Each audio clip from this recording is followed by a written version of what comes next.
لیکن بلا وجہ کچھ شک کر رہی ہیں وہ کہ شوہر گھر کے اندر آ رہا ہے تو بس اس کا موبائل لے کے چیک کرنا کہاں تھے, کب آئے, کیوں آئے, کس کے پاس تھے, کس کے پاس بیٹھے, کس سے بولے, کس سے نہیں بولے. تو یہ سب چیزیں نہیں ہونا چاہیے نا. شوہر ہے کم سے کم اتنا بھروسہ, اتنا اعتماد تو اس کے اوپر رکھا جائے, کیونکہ اگر وہ کوئی غلط کام کرنا چاہے گا, غلط قدم اٹھانا چاہے گا تو بیوی کو بھنک بھی نہیں لگے گی.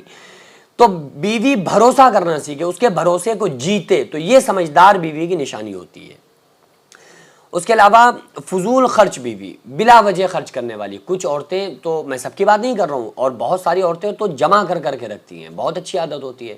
وہ تلی میں سے تیل نکال لیتی ہیں, مثل مشہور ہے نا تلی میں سے تیل نکالنا, تو بس وہ نکال کے اتنا جمع کر لیتی ہیں کہ بچوں کو جب جہیز کی باری آتی ہے نا تو ان کو پھر سارے زیورات مائیں بنا کے دے رہی ہوتی ہیں. تو یہ تو اچھی بات ہے کہ وہ جمع کرتی ہیں, ٹھیک ہے. جہیز دینا, اس کی میں بات نہیں کر رہا ہوں, جہیز تو یہ لعنت ہے اسلام میں, ان چیزوں نے بہت زیادہ ان کی وجہ سے بگاڑ پیدا ہوا ہے.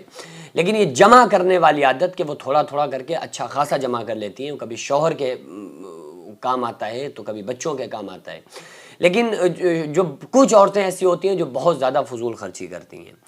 اس کے علاوہ نخرے دکھانے والی بیوی.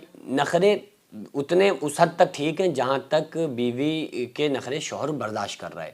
ہر وقت نہیں دکھانا چاہیے. کبھی کبھی اگر کوئی عورت نخرے دکھا رہی ہے نا تو یہ تو بہت اچھی بات ہے کہ شوہر کو بھی اچھا لگ رہا ہوتا ہے, چلو ہماری بیوی نخرے دکھا رہی ہے. لیکن وہ نکچڑی ہوتی ہے نا کچھ کہ وہ صبح دوپہر شام 3 مرتبہ 3 بار کھانا کھا کے جب تک وہ نخرے نہیں دکھائیں گی, جب تک انہیں لگتا ہی نہیں ہے کہ ہم نے کھانا کھایا, ان کا کھانا ہضم نہیں ہوتا ہے. تو اتنا زیادہ نہ دکھاؤ, شوہر کا موڈ دیکھ لو, اس کے بعد پھر دکھاؤ تو چلتا ہے. نمبر 14, شوہر کی حوصلہ افزائی نہ کرنا. شوہر نے موبائل لا کے دیا, کوئی گفٹ لا کے دیا, اب اس کی حوصلہ افزائی نہیں ہے, اس میں بھی کمی نکالنا, ارے آپ سے یہ کروایا تھا آپ نے یہ نہیں کیا, وہ نہیں کیا, مطلب کوئی حوصلہ افزائی نہیں. تو یہ غلط ہے. جب شوہر کوئی گفٹ لا کر دے, اب آپ سوچ رہے ہوں گے کہ ہمارے شوہر لا کے ہی نہیں دیتے, تو آپ ان سے کہو نا کہ آپ کو لا کر دیں. تو یہ تو جیسا ان کا بجٹ ہے, اگر ان کا جیسا بھی حساب ہے, اگر وہ 300 روپے روز کماتے ہیں تو آپ کو ایک چاکلیٹ صحیح, اگر وہ زیادہ کماتے ہیں تو آپ اپنی حیثیت کے مطابق وہ اپنی بیویوں کو گفٹ دیں. تو اس پر پھر بیویوں کو حوصلہ افزائی کرنا چاہیے, ٹھیک ہے. اس کے علاوہ کھانے میں شوہر کی پسند کا خیال نہ رکھنا. شوہر کھائے نہ کھائے کوئی مطلب نہیں, جو من میں آیا وہ بنا کے رکھ دیا, نہیں. شوہر کی پسندیدہ کھانا بنانا, اس سے شوہر کے دل میں محبت پیدا ہوتی ہے, اور ایسی عورتیں شوہر کے دلوں پر راج کرتی ہیں. اس کے علاوہ گھر کا بجٹ نہ بنانا. اب میں بہت شارٹ میں آپ کو بتا رہا ہوں کیونکہ ایسے تفصیل بتاؤں گا تو بہت لمبا ہو جائے گا. اس کے علاوہ شوہر کے ذاتی استعمال کی چیزوں کا خیال نہ رکھنا. کام پر جانے کی تیاری میں شوہر کی مدد نہ کرنا. شوہر کام پہ جا رہا ہے, اس کی مدد ہی نہیں کر رہا, شوہر جا رہا ہے بیچارہ, خود اٹھ رہا ہے, خود ٹفن تیار کر رہا ہے, خود جا رہا ہے, ٹھیک ہے. اس کے علاوہ دوسرے لوگوں کے سامنے شوہر کی عزت نہ کرنا. بار بار میکے جانے کی ضد کرنا, بار بار جانے کی ضد کرنا. جب شوہر نے اجازت دے دی ہے تو ٹھیک ہے, پھر بار بار نہ کی جائے. مطلب یہ نہیں کہ اب جائیں نہ, بار بار نہ جائے کہ بھائی آج بھی, کل بھی, پرسوں بھی, اب ہمیں روز جانا ہے, بار بار ضد نہ کریں. فضول مشاغل میں وقت ضائع کرنا. شوہر کے آتے ہی موڈ آف کر لینا. جیسے ہی شوہر گھر کے اندر آیا موڈ آف کر لیا. فضول قسم کی فرمائش کرنا. اس کے علاوہ گھریلو ماحول پرسکون رکھنے کی کوشش نہ کرنا, کہ ہمارا گھریلو ماحول جو ہے وہ پرسکون رہے, اس چیز کی کوشش نہ کرنا. شوہر سے اس کے گھر والوں کی شکایت کرنا.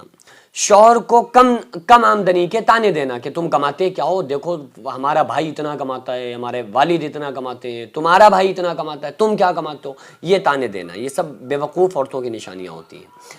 شوہر کی مہمانوں کی آمد پر موڈ خراب کر لینا. شوہر کے جو مہمان آ رہے ہیں اس پر موڈ خراب کر لینا. ارے تمہارے مہمان ہی آ جاتے ہیں, ارے اب بس ہم چائے بنانے پہ رہ گئے. تو شوہر کے جب مہمان آئے نا تو اس پر موڈ آف کرنا, یہ بیوقوف بیوی کی نشانی ہوا کرتی ہے.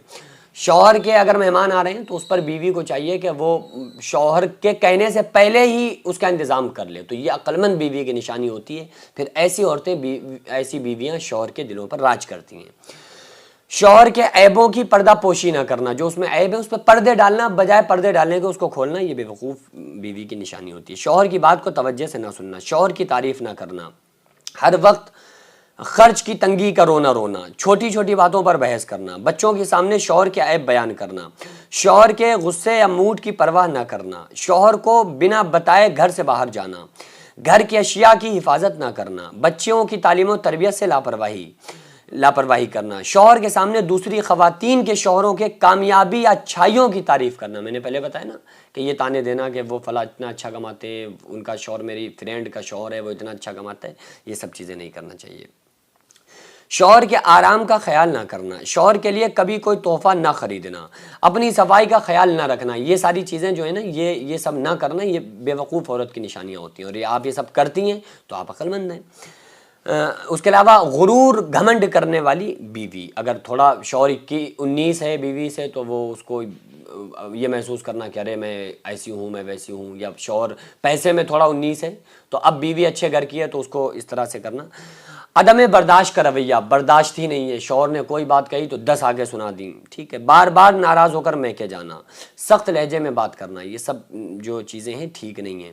شوہر کو بے وقوف اور خود کو عقلمند سمجھنا، شوہر سیر و تفریح پر جانے کی بات کرے تو ٹال دینا، ٹھیک ہے، شوہر کے مشاغل میں دلچسپی نہ دینا، شوہر کے جو کام ہے اس میں کوئی دلچسپی نہیں ہے، اسے کوئی مطلب نہیں ہے، جو شوہر کر رہا ہے اسے کوئی مطلب نہیں ہے کہ شوہر ہمارا کیا کر رہا ہے، لو اگر ہم ہیلپ کر سکتے ہو تو اس کی ہیلپ کریں. صرف اپنی بات منوانے کی کوشش کرنا، اس کی بات نہ ماننا، ٹھیک ہے. ہر بات میں چڑچڑے پن کا مظاہرہ کرنا، یہ بات اکثر و بیشتر بیویوں کے اندر ہوتی ہے، میری خود کی بیوی کے اندر یہ مسئلہ ہے. کوئی بات کرو چڑچڑاپن، اکثر و بیشتر بس چڑچڑاپن، اچھی بات کرو کیسی بھی بات کرو ہضم نہیں ہونا ہے، تو یہ عادت ہوتی ہے. اچھا شوہر چاہیں تو اس کو بہت اچھے سے ڈیل کر سکتے ہیں، وہ چڑچڑاپن دکھا رہے ہو آپ نارمل ہو جاؤ، دیکھو 2 منٹ میں چڑچڑاپن ختم. عورتوں کا ختم بھی چڑچڑاپن بہت جلدی ہو جاتا ہے، ایسا تھوڑی رہتا ہے، نہیں 2 منٹ میں ختم ہو جاتا ہے. لیکن شوہر ڈیل کرنے والا چاہیے، اگر اس نے ذرا سا، جب اس سے بھی تھوڑا سا، کبھی تو غصہ آتا نہیں بیویوں کو، کبھی آ رہا ہے شوہر پھر بھی اس پہ آنکھیں دکھانے لگے اور کھڑا ہو جائے ایک دم آستینے سمیٹ کے، تو بیوی بیچاری ویسے ہی اندر سے ٹوٹ جاتی ہے نا. تو بیوی کبھی غصہ دکھائے نا تو اس کو دیکھ لیا کرو، بیوی کبھی غصہ دکھا رہی ہے اس کو آپ دیکھو گے تو آپ کی محبت بیوی کے دل میں بہت زیادہ گھر کر جائے گی کہ یار دیکھو ہمارا شوہر کتنا اچھا ہے. وہ سمجھتی ہے، کہتی ہے ہمارے لاکھوں کروڑوں میں ایک اکیلا ہمارا شوہر ہے. تو اس لیے بیویوں کی چھوٹی چھوٹی خوشیوں کا بھی خاص خیال رکھنا، یہ شوہروں کے حق میں سے. بہرحال میرا جو یہ مطلب تھا یہ وہ نشانیاں بتانے کا کہ بے وقوفانہ جو کام کرتی ہیں کچھ عورتیں لاپرواہی میں، تو یہ نہیں تھا کہ ان کو بے وقوف کہنا، بلکہ مطلب یہ ہے کہ یہ اگر کمی آپ کے اندر ہو تو آپ اس کمی کو دور کر لیجئے، اور آپ اپنے رویے کو ہسبینڈ کے ساتھ اچھا کریں. ہر شوہر کو چاہیے کہ اپنے رویے کو اپنی بیوی کے ساتھ بہتر بنائیں. اللہ رب العالمین کی بارگاہ میں دعا ہے اللہ تبارک و تعالیٰ میاں اور بیوی کے مابین آپس میں محبتیں پیدا فرمائے اور شریعت مطہرہ کا پابند بنائے. وما علینا الا البلاغ. السلام علیکم ورحمۃ اللہ تعالیٰ وبرکاتہ.